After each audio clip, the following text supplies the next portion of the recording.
মাননীয় মুখ্যমন্ত্ৰী ডক্টৰ হিমন্ত বিশ্ব শৰ্মা ডাঙৰীয়াই বাকী কেইটামান বিভাগৰ উপৰিও যিকেইটা বিভাগ অৱশ্যে পূৰ্বৰ পৰা আমাৰ ওপৰতেই দায়িত্ব ন্যস্ত আছিল, মন্ত্ৰী হিচাপে আছিলোঁ লাষ্ট টেনিয়ৰটোত, তাৰ বাহিৰে পঞ্চায়ত আৰু গ্ৰাম উন্নয়ন বিভাগৰ দায়িত্ব আমাৰ ওপৰত ন্যস্ত কৰিছিল। আৰু আমি আজিৰ দিনটোত কেইটা বিভাগৰ বিষয়াসকলৰ লগত বৈঠকত মিলিত হ'ম। পোনপ্ৰথমে মই পঞ্চায়ত আৰু গ্ৰাম উন্নয়ন বিভাগৰ বিষয়াসকলৰ লগত এক বৈঠকত, পৰ্যালোচনা বৈঠকত মই অংশ লওঁ। এইখন প্ৰথমখন বৈঠক।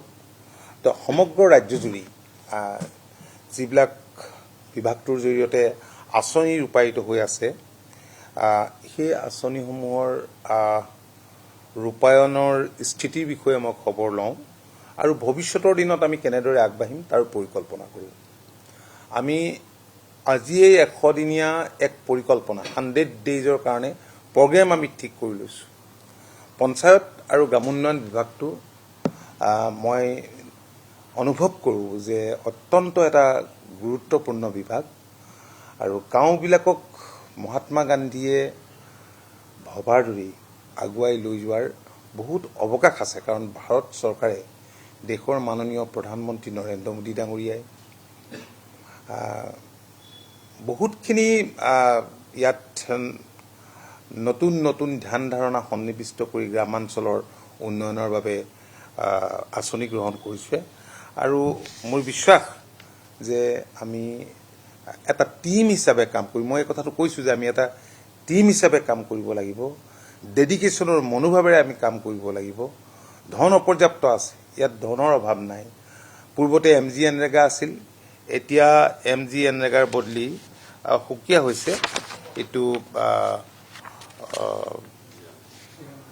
জি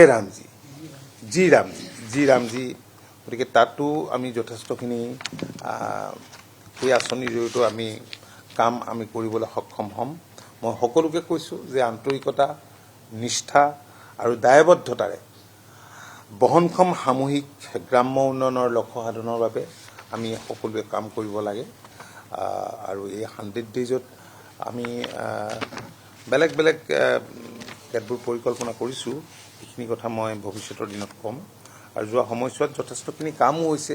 আৰু এতিয়াত আপোনালোকে দেখিছে যে আমাৰ চৰকাৰখনে ইতিমধ্যেই মাননীয় মুখ্যমন্ত্ৰীৰ প্ৰচেষ্টাত টি গাৰ্ডেনসমূহত, টি গাৰ্ডেনৰ লোকক, চাহ জনগোষ্ঠীৰ লোকক, যিবিলাকে যুগ যুগ ধৰি চাহ উদ্যোগটোক জীয়াই ৰাখিলে, আগবঢ়াই লৈ গ'ল, তেওঁলোকক মাটিৰ পট্টা দিছে। গতিকে মাটিৰ পট্টা দিয়া প্ৰতিটো পৰিয়ালেই যাতে একোটাকৈ ঘৰ পায়, আৱাস গৃহ পায়, সেইটো এটা নিশ্চিত কৰাটো আমাৰ মূল লক্ষ্য হ'ব। আৰু তাৰ কাৰণে ইতিমধ্যে মাননীয় মুখ্যমন্ত্ৰী আৰু কৃষি আৰু পঞ্চায়ত আৰু গ্ৰাম উন্নয়ন বিভাগৰ দায়িত্বত থকা কেন্দ্ৰীয় মন্ত্ৰীয়ে কথা বতৰাটো হৈছে, যথেষ্টখিনি এই ক্ষেত্ৰত আগবঢ়াই থৈছে। গতিকে বাকী কামখিনি আমি লৈ যাব লাগিব। আৰু ইয়াৰ উপৰিও মই দেখিছোঁ যে বহুতখিনি ইয়াত SHG গ্ৰুপ আছে, ছেল্ফ হেল্প গ্ৰুপ আছে। আৰু অধিক আমি ছেল্ফ হেল্প গ্ৰুপ কৰি কিদৰে আমি নিজৰ ভৰিত, বিশেষভাৱে মহিলাসকলক আমি নিজৰ ভৰিত থিয় দিব পৰা অৱস্থা এটালৈ লৈ যাব পাৰোঁ, তাৰ কাৰণে আজি মৌ পালনৰ ওপৰত আমি বহুতখিনি আলোচনা কৰিছোঁ। বেলেগ বেলেগ আঁচনি কেতবোৰ আছে, হাঁহ, কুকুৰা, গাহৰি ইত্যাদি পালন। আৰু এই আঁচনিবিলাকৰ জৰিয়তে কেনেকৈ আমি